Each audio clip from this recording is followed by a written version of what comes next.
자, 그러면 미국이 어떻게 선제 공격을 할 것인가? 오늘 제가 how to 좀 실제적인 그런 이야기를 드리려고 합니다.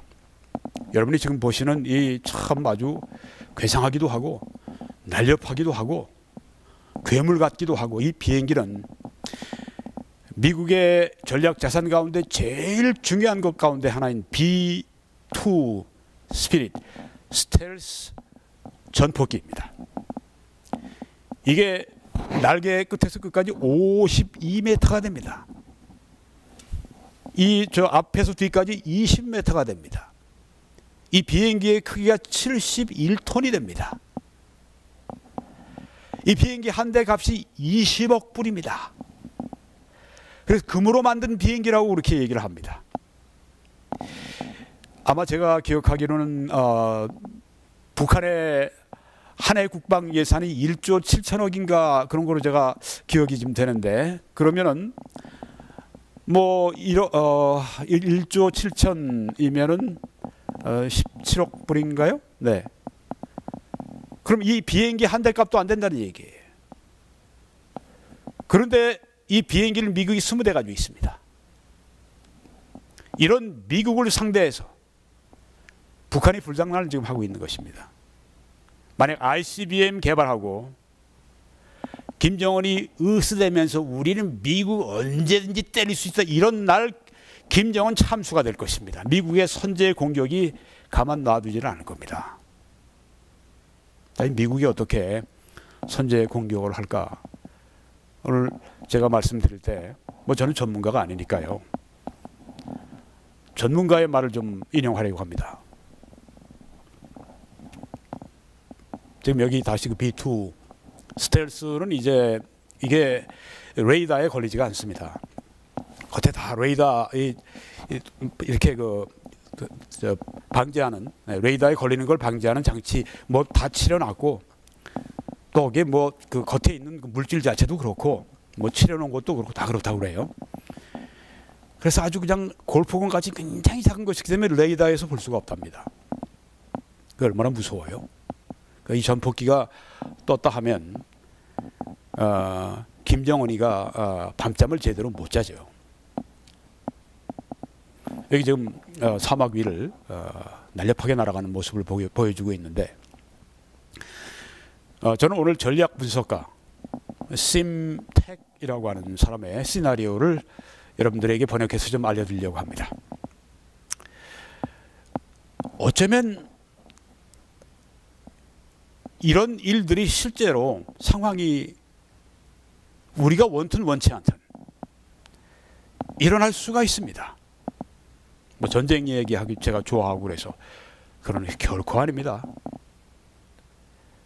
그냥 안일하게 모든 게 다 잘 될 거야,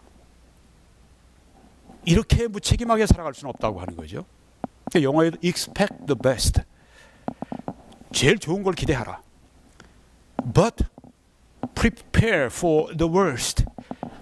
그렇지만 최악의 상황을 대비하라. 늘 좋은 것만 기대하면서 이렇게 살아갈 수는 없단 말이에요.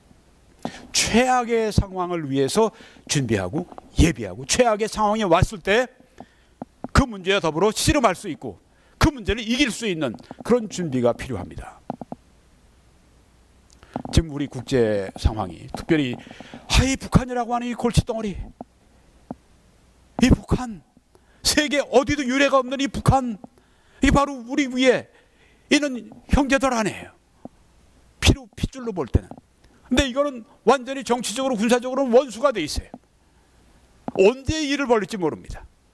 김정은 같은 자에게 그 핵 폭탄 이 단추를 누를 수 있는 그 능력이 다 그에게 주어져 있단 말이에요. 오늘 저는 미국의 상당히 유명한 사설 그 전략 연구소가 있습니다. 스트래트포라고 하는데, 스트래트포의 연구위원인 심택, 이 전략 전술 분석가, 어떻게 선제 타격이 이루어질까 하는 것을 비즈니스 인사이더라고 하는, 또 굉장히 많은 사람들이 보는 이 웹사이트와 인터뷰를 했습니다. 그게 3월 17일 날 나왔으니까 불과 뭐 여기 시간으로는 오늘 29일이니까 뭐 2주도 안 됩니다. 2주도 안 되는 그 전에 이 심택의 시나리오를 제가 말씀드리겠습니다.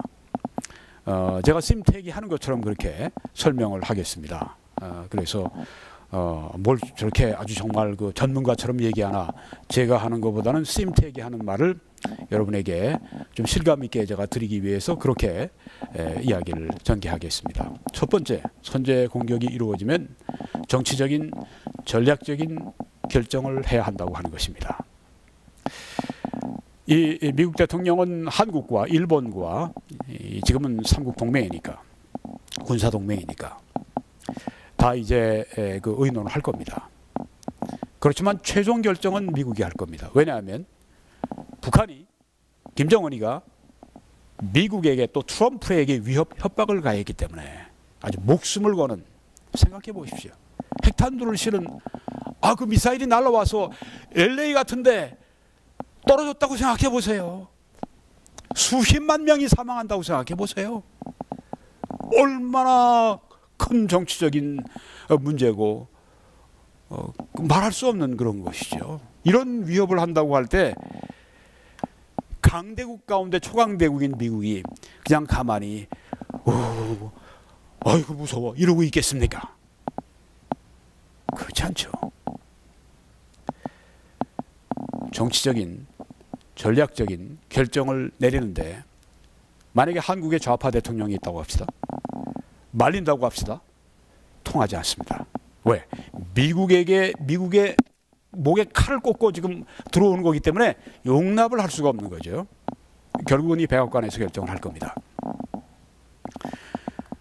아무리 순탄하게 진행이 되어도, 선제 공격이 아무리 순탄하게 뜻대로 이렇게 잘 그 진행돼도 결국은 한국인들이 사상자가 발생하게 되고, 또 일본인들도 어쩌면 사상자가 발생할 것이고, 뭐 지금 자꾸만 일본 앞바다에다가 미사일 쏘지 않습니까? 그리고 선제 공격 들어오면 일본 군도 이제 참여하게 되면 북한에서 가만 놔둘 수가 없죠. 미사일을 쏘겠죠. 그런데 싸우다가 보면 어떻습니까? 처음엔 티격하다가 그 다음엔 주먹으로 막 싸우다가 그 다음엔 뒤엉키고 그 다음엔 뭐 정신이 없어지면 그 다음엔 뭐 돌을 들든 칼을 들든 뭐 그렇게 해서 진짜 아주 뭐 무서운 싸움을, 피비린내난 싸움을 사람들이 할 때가 있잖아요. 전쟁은 그래서 무섭습니다. 미사일 정도 쏘는 게 아니라 거기다가 이놈 너희들 맛봐라고 해서 거기다 핵탄두 같은 거 넣어 쐈다면 그거 어떻게 되겠습니까? 하여간에 지금 참 위험합니다. 핵이 생긴 다음에 완전히 세상이 바뀌었습니다. 그리고 이 선제 공격이 있으면 태평양 주둔 미군 사상자가 있을 것은 당연합니다. 그래서 어떤 미국의 대통령도 쉽게 할 수 없는 결정입니다. 트럼프 같이 그렇게 대담하게 일생을 살아온 사람도 배짱이 이렇게 두둑해도 이건 쉽게 할 수 없는 결정입니다. 그렇지만 어쩔 수 없이 결정할 때는 이거 뭐 결정해야죠. 결정하게 될 것입니다. 두 가지 옵션이 있습니다. 선제 공격을 해서 북한을 전면적으로 파괴하느냐, 그때는 핵시설을 다 파괴하고 지상군을 괴멸시키는 그런 전면적 파괴가 있고, 또 하나는 신속 공격이 있다고 합니다. 이건 아주 핵시설 가운데 핵심을 아주 신속하게 공격을 해버리는 것입니다. 그렇게 되면 북한의 핵 프로그램에 심각한 손상을 주게 되고, 미국과 또 미국의 동맹국들의 주요 위협들을 제거하게 되는 것입니다. 마치 암 걸린 사람, 이제 어떤 환부를 도려내는 것처럼 이렇게 아주 그 환부만 도려내는 신속 공격이라고 하는 거죠. 만약에 전면적 파괴로 들어가게 되면 물론 미국은 파괴할 수 있습니다. 북한을. 한 번뿐 아니라 10번, 100번도 파괴할 수가 있어요. 이전에 비둘기파 오바마 같은 경우도 그런 말을 했죠. 작년 한 10월쯤. 우리는 미국인들을 안심시키기 위해서 우리는 북한을 파괴할 능력을 가지고 있다. 쓰지 않는 것뿐이다. 자, 점점 이제 위기가 치달아 올라가고 있는데, 그래서 이제 선제 공격이 이루어져서 전면적 파괴를 하게 되면 미국이 어떤 상태로 빨려 들어가는가 하면 동아시아에서 장기전으로 갈 우려가 있다고 하는 것입니다. 북한이 전면적으로 파괴되면 그때 또 이게 그 전에 중공군 남하하듯이 6.25 전쟁 때 또 이 중국군이 또 들어오지 않겠습니까? 또 러시아도 가만히 있지 않겠죠. 늘 이 북한 이 공산주의하고 하여튼 탄통속이니까. 그러면 장기전으로 가는 수밖에 없습니다.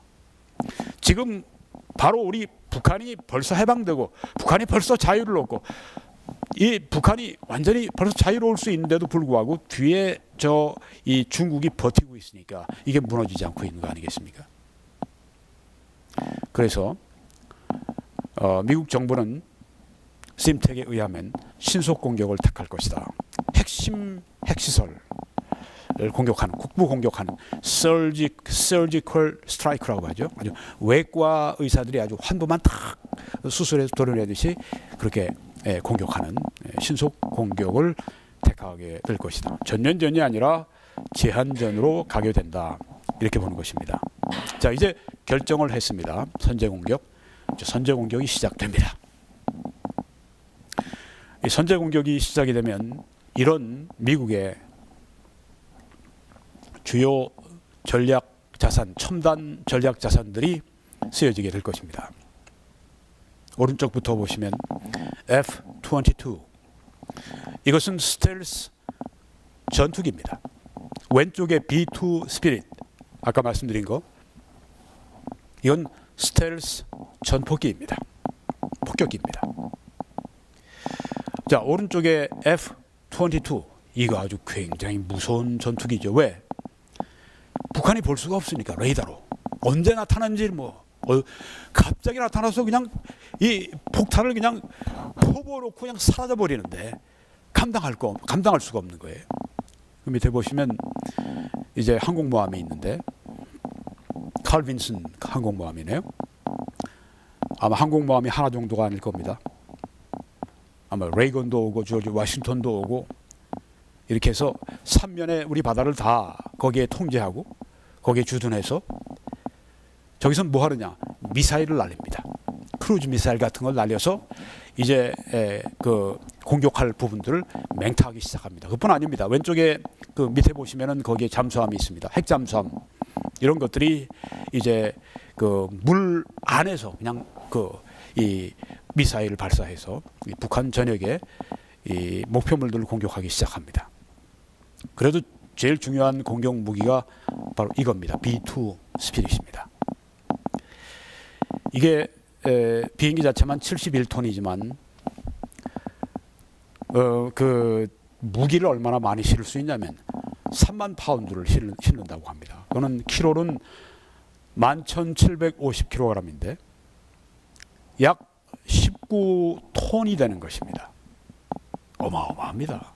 이런 무기를 가져와서 그냥 완전히 쑥대밭을 만들어 놓고 가는 것입니다. 이렇게 큰 비행기인데 레이더에 잡히지가 않으니 오는지 안 오는지. 그래서 갑자기 그냥 얼마나 빨라요. 확 와서 그냥 쏟아놓고 가니까 진짜 아주 그냥 그 불벼락을 맞는 거죠. 이게 괌 기지에서 오기도 하고 미국 본토에서도 이게 온다고 합니다. 전에 아프가니스탄까지 이 비행기가 출격을 했는데 이 전폭기가 8,300km인가 갔다가 다시 이렇게 지구의 거의 반바퀴를 돌았어요. 그만큼 이 워낙 이 긴 것이 날개에 얼마나 많은 이 그 기름을 저장할 수 있는지를 잘 보여주는데요. 이것이 선제 타격할 때 제일 중요한 병기가 될 것입니다. 먼저 공격할 대상이 핵 원자로들입니다. 또 미사일을 제조하는 장소, 공장들, 그리고 ICBM 발사대들을 찾아서 공격을 하게 될 것입니다.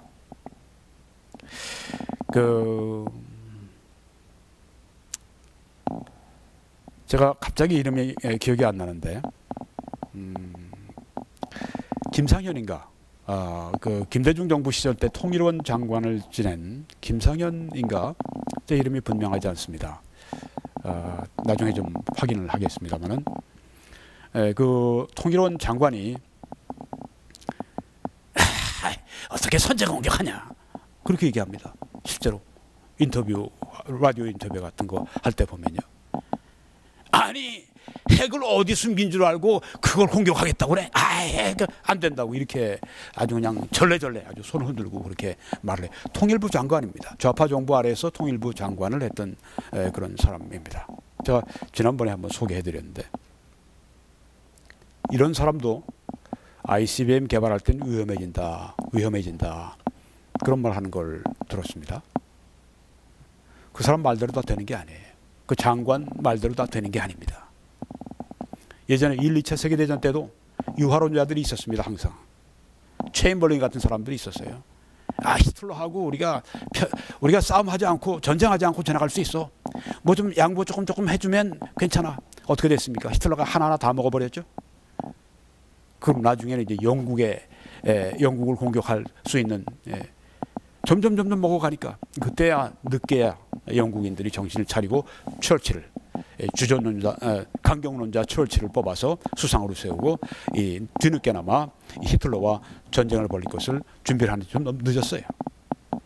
그렇게 돼서는 안 됩니다. 선제 공격 없을 것이다. 그러다가 오면 어떻게 될까? 역사의 역적이 되는 겁니다. Expect the best. 미국 사람들 얘기처럼 최선을 기대하라. 그렇지만 prepare for the worst. 최악의 상황을 준비해라. 항상 그래야죠. 내 일도 아니고 내 가정 일도 아니고 나라 일인데 통일원 장관 지냈다고 하는 사람이 안 된다고 우선 이렇게 했다가 전쟁이 일어나면 어떻게 될 거예요? 책임질 거예요? 책임 못 지잖아요.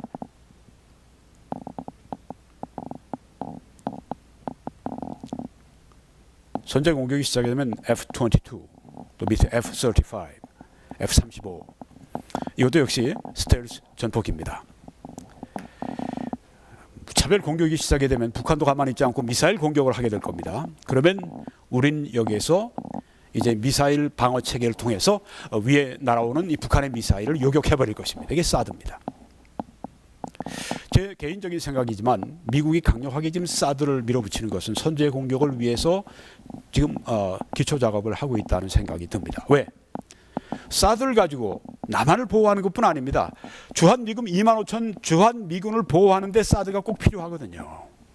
만약에 남한 정부에서 사드 안 받는다, 사드 없다 이렇게 얘기하면 아마 미군들의 안위를 위해서 어쩌면 주한미군 철수니 뭐 이런 얘기가 오갈지 모릅니다. 현명하게 생각해야 합니다. 이 사드는 북한 미사일이 올 때 요격해버릴 수 있는 그 유일한 시스템입니다.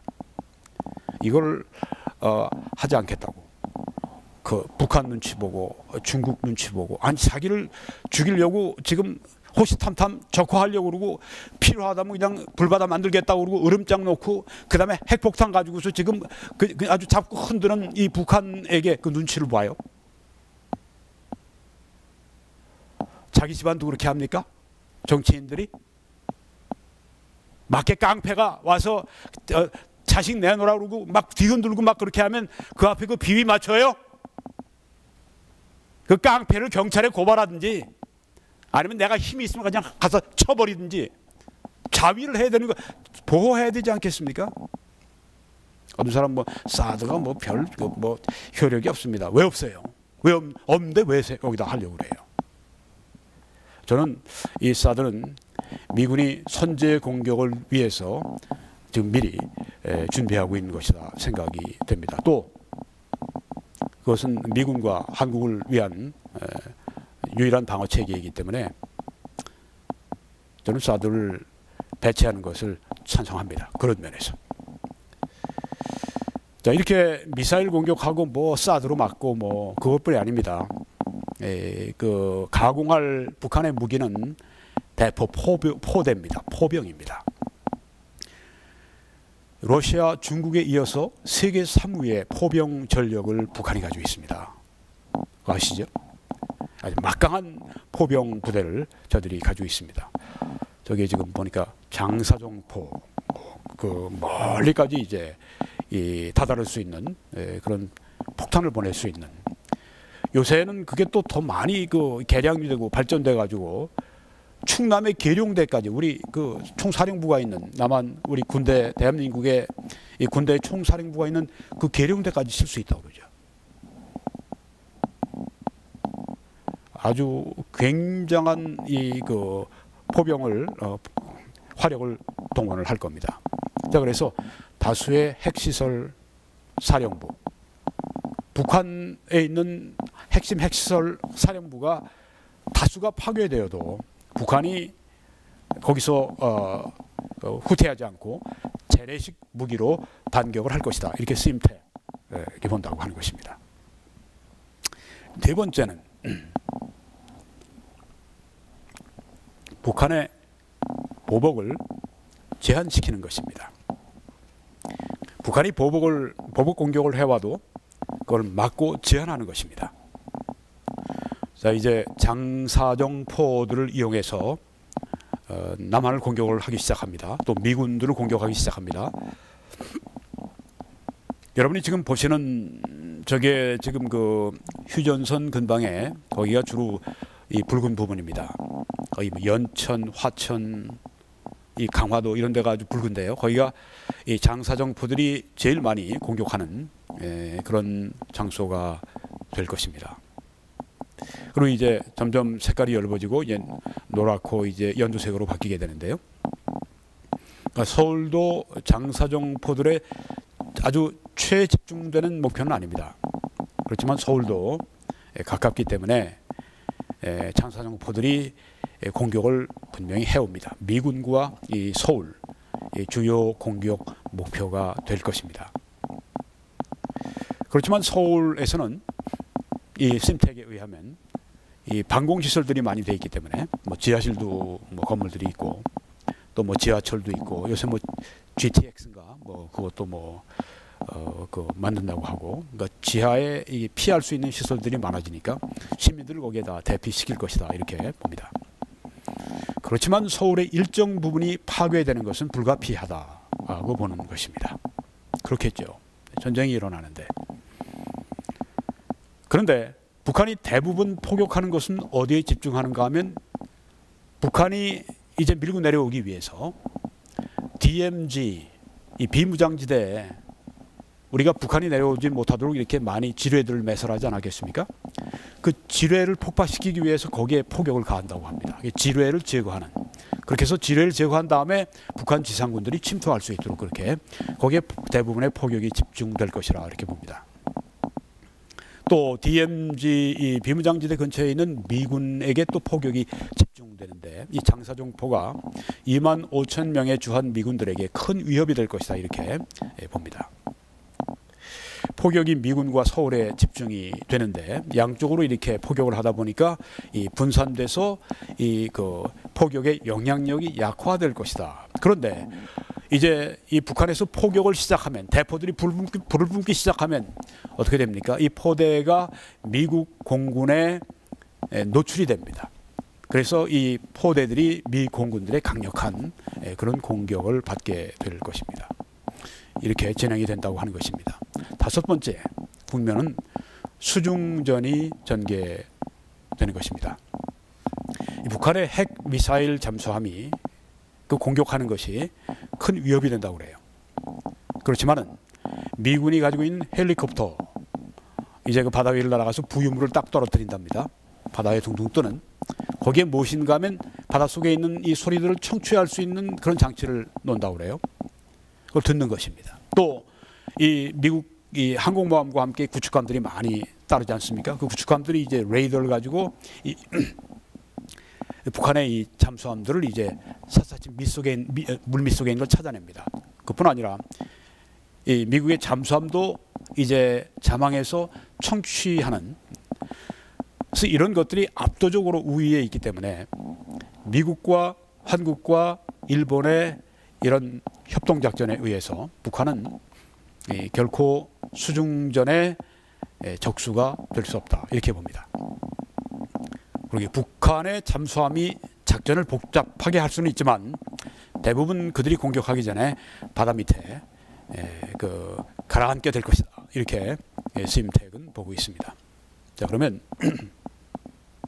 김정은 사후에 어떻게 사건이 전개가 될 것인가? 김정은이 집권하면서 많은 사람들을 죽였습니다. 특별히 이 중국 측에 가까운 친중국 이 측근들을 죽이는데 아주 잔인하게 죽였습니다. 개떼들 풀어서 이 개들이 잡아먹게 하고, 박격포, 총알이 아니라 박격포로 사람을 쏴서 죽이고, 대공포화로 사람을 쏴서 죽이고, 아주 잔인하게 사람들을 죽여서 아주 지금 철권 통치 때문에 벌벌 떨죠. 북한 전역이요. 자기 절대 권력을 지금 만들고 있는 것입니다. 김정은이 없이는 북한이 작동이 안 되도록 그렇게, 자기가 꼭 필요한 존재가 되도록 그렇게 만들고 있다고 하는 것입니다. 김정은은 물론 선제 공격이 있으면 곧 아주 깊은 지하의 은신처로 피신해 들어갈 것입니다만은 김정은이 이제 참수되는 것 시간 문제입니다. 이 공격의 제일 목표 중에 하나가 김정은입니다. 선제 공격하면 김정은을 반드시 찾아서 참수하려고 할 것입니다. 이번에 우리 키 리졸브 훈련이라든가 지금도 진행이 되고 있는데, 미군과 우리 군과 미군이 함께 합동으로 하고 있는 군사 지금 작전에서, 거기에 오사마 빈 라덴을 죽였던 그 특수부대, 레인저니 델타니 이런 몇 부대가 함께 참여해서 실제로 실전을 방불케 하는 그런 훈련을 했다고 하는 정보를 듣습니다. 김정은은 참수가 될 것입니다. 그럼 어떻게 될까요? 북한군의 사기가 많이 떨어질 것입니다. 명령체계가 막 혼동이 될 것입니다. 그럼 끝난 것입니까? 스임택은 그렇게 안 봅니다. 본래 이 북한은 이 김일성이 통치하는 국가라고 하는 것입니다. 영원한 리더, 영원한 북한의 통치자 김일성, 사람들이 뇌리에 그렇게 박혀 있기 때문에 김정은 사후에도 이 김일성의 이 세뇌되어 있는 게 있잖아요. 주체사상 이래가면서 북한이 계속 싸울 것이라고 그렇게 예상을 합니다. 그래도 큰 혼란이 예상된다고 하는 것입니다. 네, 김정일의 참수는 북한에 큰 타격을 줄 것입니다. 그래도 북한이 반격을 해오는데, 그리고 미군이 이제 방어합니다. 물론 우리 한국군도 함께 방어하겠죠. 스임택이니까, 미국 사람이니까 이제 미군의 방어를 여기 말하고 있고, 또 미군이 아무래도 주된 그런 이 싸움을 하겠죠. 어떻게 북한이 반격을 하는가? 땅굴을 통해 남한으로 그 군대들을 막 쇄도해서 보낸 그런 일을 하게 될 것이다. 이렇게 여기 지금 제3 땅굴이 여기에 좀 거무스레하지만, 저기 지금 이렇게 네온 사인 같이, 네온 막대기 같이 이렇게 쭉 돼 있는, 거기가 바로 이 굴 들어가는 곳입니다. 여러분이 보시는 이 사진에 이 주홍색 이 컬러가 색깔이 있는 데는 비무장지대입니다. 거기에 지금 땅굴들이 발견된 것들이 거기에 나오는데요. 요새 땅굴 문제가 아주 심각하죠. 네. 땅굴 때문에 많이 또 사람들이 우려하고 또 두려워하고 있습니다. 우려해야 됩니다. 계속 찾아내야 됩니다. 그 땅굴 전문가들, 대우중공업 부회장까지 지냈고, 국방장관 과학기술 자문인가 했던 윤여길 박사 같은 분이 전문가들이죠. 이런 분들이 이제 우리 군의 이 땅굴 문제의 심각성을 알리는데 계속 그게 차단이 된답니다. TV조선의 쾌도난마라고 하는 데 나와서 그런 주장을 하는 걸 봤습니다. 심지어 안 되니까 예전에 국방장관 했던 윤석민 장관에게 상의를 했던 윤석민 장관도 이제 해서 이 심각성을 알고 그 당시에 현직 국방장관에게 윤여길 박사가 보내는데 계속 듣질 않아요. 전화를 받지 않습니다. 윤석민 전 국방장관도 그러니까 애가 타니까 자기가 직접 전화를 하는데 받질 않는 거예요. 전직 그 국방장관도 현직 국방장관이 받질 않는 거예요. 아니 어떻게 이럴 수가 있느냐고. 그 이유는 간단하다고. 군 안에 우리 지금 안기부 이런데 간첩들이 많이 있다고 봐야 된다고. 그들이 지금 이 모든 것들을 방해하고 막고 있다고. 이렇게 아주 그 공개적으로 그 TV조선에서 쾌도난 막 프로그램에 나와서 얘기하는 걸 제가 보았습니다. 여러분들도 꼭 보시길 바랍니다. 윤여길 땅굴 TV조선 이렇게 해서 그렇게 땅굴 잘 파는 이 베트남 베트콩들이 어디서 배웠냐면 북한한테 배웠답니다. 그 윤여길 박사에 의하면 북한이 이 땅굴을 상당히 길게 팠을 것이다. 다 과학적인 수치를 가지고 말하는 걸 제가 들었습니다. 이게 심각한 문제입니다. 그런데 우리 군이 거기에 대해서 대응하는 것이 너무 뜨뜻미지근해서 참 마음이 아파요.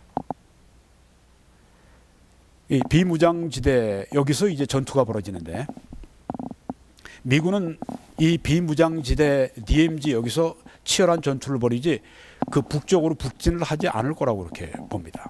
왜냐하면 제한전을 하기 때문에. 그리고 남한 안에 있는 자신들의 그 군사기지 이런 위치를 보호하고 여기에 미군이 그렇게 전투할 것이지 북진을 하고 통일을 하고 북진 통일 이런 것은 생각을 안 할 거라고 그렇게 말합니다. 전면전이 아니니까. 그러면 이 미군의 특수부대들은 어떻게 활동하는가?